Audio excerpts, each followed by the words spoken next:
Now, it is necessary to make a difference also between two things that are commonly confused: the ministry of a prophet and the gift of prophesying.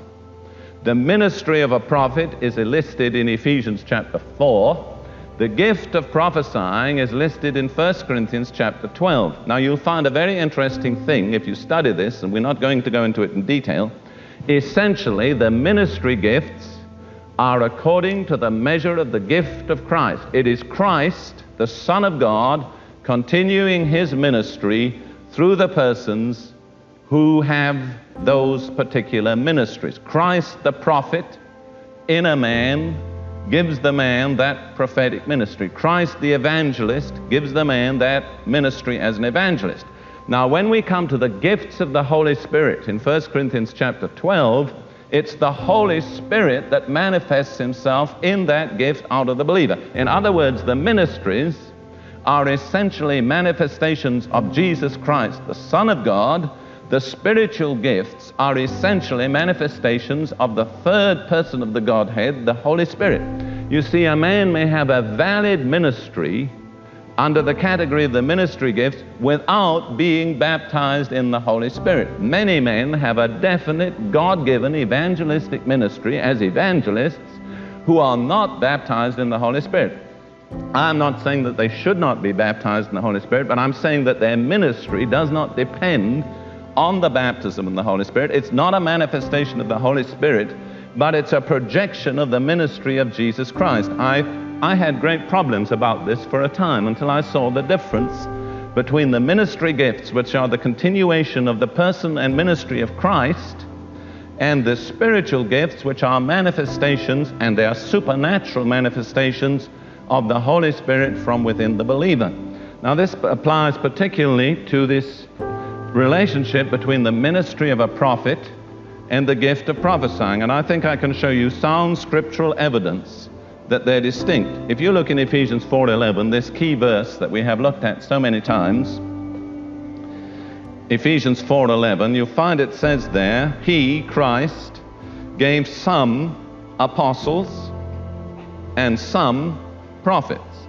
I think the text makes it clear that he did not give all prophets. Not all are going to have the ministry of a prophet. Not all are going to have the ministry of an apostle, and so on. I think that is perfectly clear. But now turn over to 1 Corinthians chapter 14. 1 Corinthians chapter 14, and look at what Paul says about the gift of prophesying, the manifestation of the Holy Spirit. 1 Corinthians 14:31, Paul says, Ye may all prophesy one by one. All may exercise the gift of prophesying, but not all necessarily will have the ministry of a prophet. The ministry is the continuation and extension of the ministry of Jesus Christ. The spiritual gift is the manifestation of the Holy Spirit. Now, I'm not setting these one against the other, nor am I making any division within the Godhead.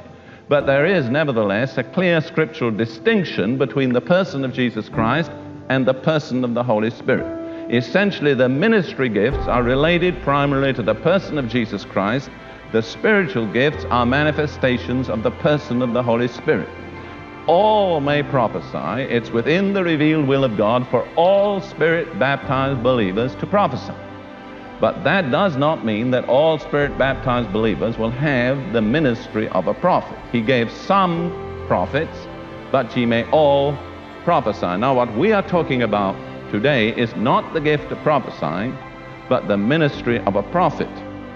Now, stay in 1 Corinthians 14, and let's look at the next great principle that is established. 1 Corinthians 14:29 says, Let the prophets, plural, speak 2 or 3, and let the others, and the Greek is plural, and by implication it's the other prophets, judge.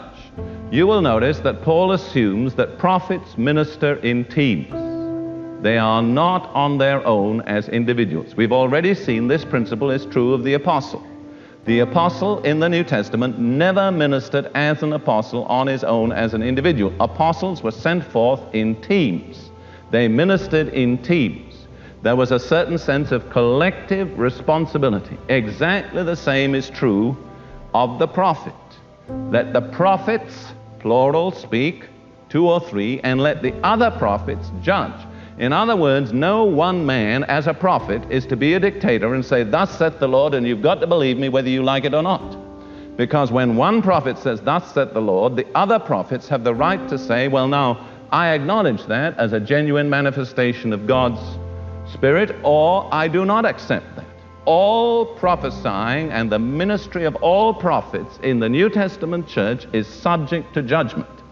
Any person in the New Testament church who sets himself up as a dictator who is not subject to judgment is out of line with Scripture. Actually, this is one of the greatest causes of problems in the charismatic movement, is prophecy and a prophetic ministry which are not submitted to judgment. And in most cases, you'll find that this type of person operates as an individual.